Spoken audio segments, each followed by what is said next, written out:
श्रोतेहो नमस्कार. जय जय रघुवीर समर्थ. श्रोतेहो, आज आपण मनोबोधातला एक अतिशय शक्तिशाली असा श्लोक बघणार आहोत. एक वलय आहे त्या श्लोकाचं. हे मनोबोधाचे जे 205 श्लोक आहेत, यामध्ये हे जे 10 श्लोकांची आपण एक मिनी सिरीज बघतोय. या 10 श्लोकांमध्ये कायम सातत्याने शेवटचं चरण राहिलेलं आहे, नुपेक्षी कदा देव भक्ता अभिमानी. जणू काही या 10 श्लोकांचा सार आहे. समर्थ परत परत तेच चौथं चरण ठेवून एक प्रकारे आपल्या मनावर बिंबवतायत. ही आशा असावी समर्थांची की आता तरी कुठेतरी आपण हा विचार करू, कुठेतरी हा विचार उतरेल, मुरेल आणि उरेल की तो परब्रह्म जो आहे तो खरंच आहे, अवतीभोवती आहे, जवळच आहे आणि तो धावून येईल जर मी अनन्य भावाने भक्ती केली तर. गेल्या 5 श्लोकांमध्ये भक्तांसाठी केलेल्या लीला या आपण बघत आलो आहोत. मग तो ध्रुव बाळ असो, उपमन्यू असो, राजा अमरीश असो, गजेंद्र असो. मागच्या श्लोकामध्ये आपण पाहिलं पापी होता एक, त्यासाठी देखील धावून आला अजामेळ. आणि हे जे श्लोक आहेत, हा श्लोक आणि याचे पुढचे श्लोक, यामध्ये या युगामध्ये या विष्णूने, त्या परब्रह्माने या विष्णूद्वारे घेतलेले जे रूप आहेत त्याबद्दल समर्थ सांगतायत. अवतारांबद्दल सांगितलंय, पण तेवढंच असावं का? अजून काही समर्थांना आपल्याला एक प्रकारे सटली सांगायचंय का? तर ते आपण या श्लोकात बघू. हा 120 क्रमांकाचा श्लोक आहे.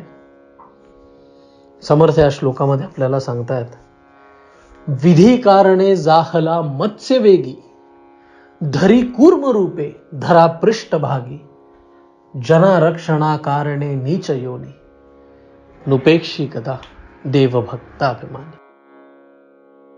3 अवतार, पुराणांमधल्या 3 कथा,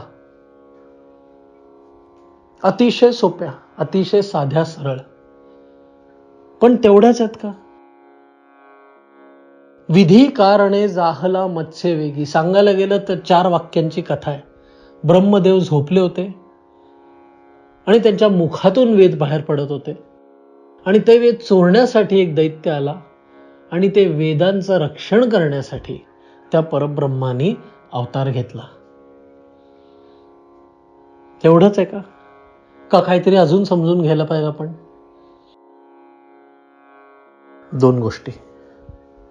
सहस्त्रयुगपर्यंतम अहर्यद ब्रह्मणो विदुः रात्रिम युग सहस्त्रांताम ते हो रात्रविदो जनाः. गीतेतला 8व्या अध्यायातला 17वा श्लोक. काय अर्थ याचा?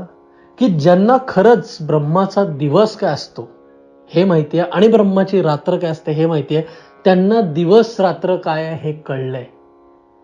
म्हणजे काय? श्रोतो, या श्लोकातला जो युग आहे, सहस्त्र युग जे म्हणलं आहे, तो एक महायुग आहे किंवा एक चतुर्युग आहे. केवढा मोठा असतो हा चतुर्युग? हा असतो 432 करोड वर्षांचा. मग यामध्ये सतयुग आलं, त्रेता आलं, द्वापर आलं आणि कलयुग आलं.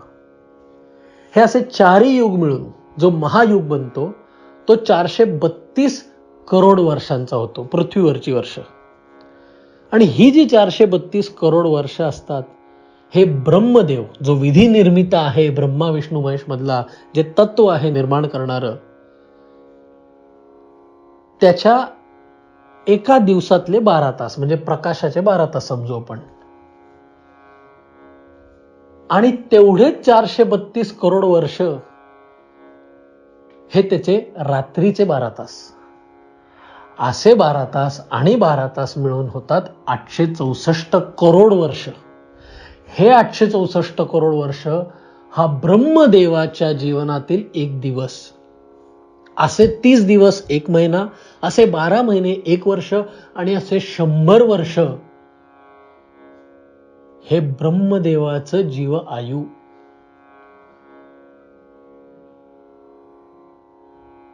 काय समजायला हवं आपण? कितीही मोठा आकडा असला, म्हणजे 864 करोड वर्ष, असा एक दिवस, असा महिना, असं वर्ष आणि असे 100 वर्ष, हा कितीही मोठा आकडा असला तरी तो ब्रह्मदेव जो आहे त्याचं आयुष्य देखील फिक्स्ड आहे, त्याचं लाईफ स्पॅन फिक्स्ड आहे, तो देखील नश्वर आहे. हे ब्रह्मा विष्णू महेश नश्वर आहेत. एक काळ, एक युग येतो, महायुग येतो आणि महायुग जातो आणि ब्रह्मा विष्णू महेश येतात आणि जातात, आणि यांच्या पलीकडे मात्र जर कोणी शाश्वत आहे तर तो परब्रह्म. मग आपण कोणाची उपासना केली हवी? त्या परब्रह्माची. आणि तो परब्रह्म आपल्या भक्तांसाठी कायम धावून येतो. कसा धावून आलाय या कथेमध्ये? हा ब्रह्मदेव झोपायला जाणार होता, म्हणजे थोडक्यात त्याला झोप लागत होती. म्हणजे ते जे 432 करोड वर्ष आहेत, तो जो सर्गाचा काळ आहे, द पिरियड ऑफ क्रिएशन, तो संपला होता. आणि त्याची जी रात्रीची वेळ आहे, प्रलय काळ ज्याला आपण म्हणतो, ती सुरू होत होती. तर त्याला झोप लागत होती. आणि त्या अवस्थेत त्याच्या तोंडातून, त्याच्या मुखातून वेद बाहेर पडू लागले. आणि एक दैत्य आला, त्यांनी ठरवलं आपण हे वेद चोरू. गीतेमधला 2रा अध्यायामधला 46वा श्लोक, यवनार्थ उदपाने सर्वतः संप्लुतो उदके तवान सर्वेषु वेदेषु ब्राह्मणस्य विजानतः. ज्या सर्वसामान्य माणसाचा सत्पुरुष होऊन गेलेला आहे त्याच्यासाठी वेदांचा काहीच उपयोग नाही, पण तो वेदांत घडण्यासाठी आधी वेद हवेत. आणि जिथे वेदांची चोरी होईल तिथे वेदांत कसा घडेल भक्तांचा? म्हणून त्या वेदांचं रक्षण, ज्याच्याद्वारे आपल्या भक्तांचा मार्ग मोकळा राहील, म्हणून तो परब्रह्म धावून आला. धावून आला का? विधी कारणे जाहला मत्स्य वेगी. काय समर्थ सांगण्याचा प्रयत्न करतायत? की जेव्हा भक्ताला गरज असेल, जो भक्त अनन्य होऊन गेलेला आहे, ज्याला अजून काहीच नको, परब्रह्मा बरोबर तद्रूप होऊन जायचं आहे, तीच एक भक्ती, तीच एक उपासना, तीच एक श्रद्धा, तीच एक आशा, तीच एक आकांक्षा, जे उरलं असेल तो परब्रह्म धावून येणारच. हे सार समर्थ इथे सांगताय की त्याच्यासाठी अशक्य काहीच नाहीये.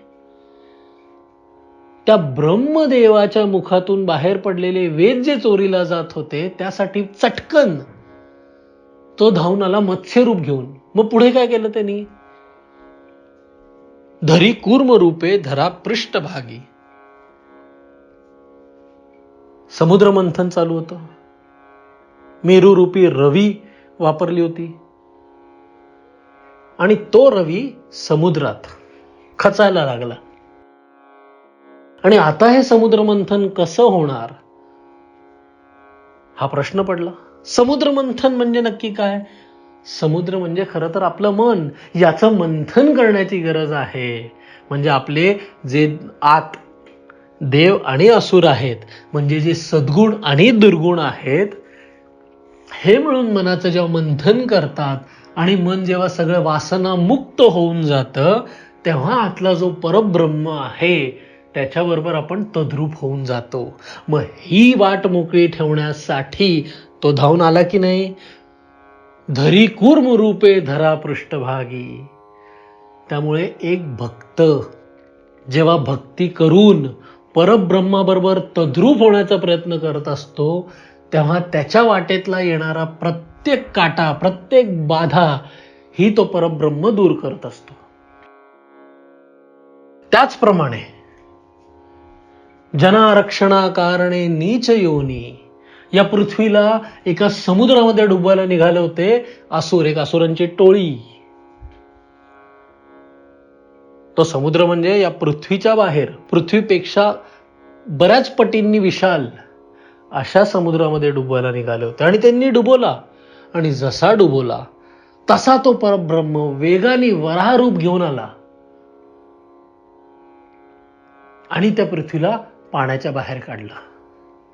का काढलं?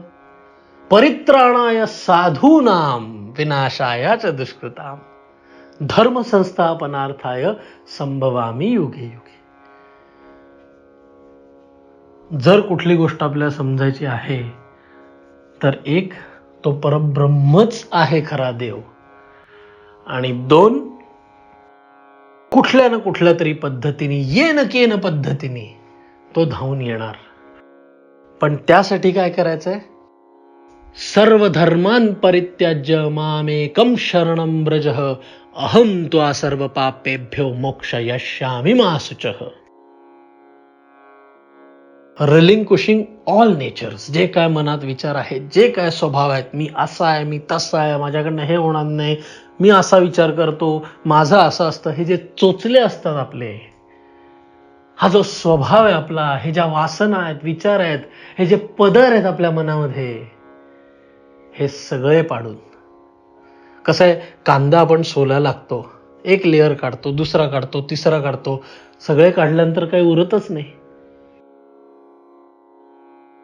तसंच आपण जेव्हा मनामधल्या वासना काढायला लागतो, आपला स्वभाव गळून पडायला लागतो, तेव्हा काही उरतच नाही, कारण का जो उरतो तो फक्त तोच आहे. हरिओम तत्सत.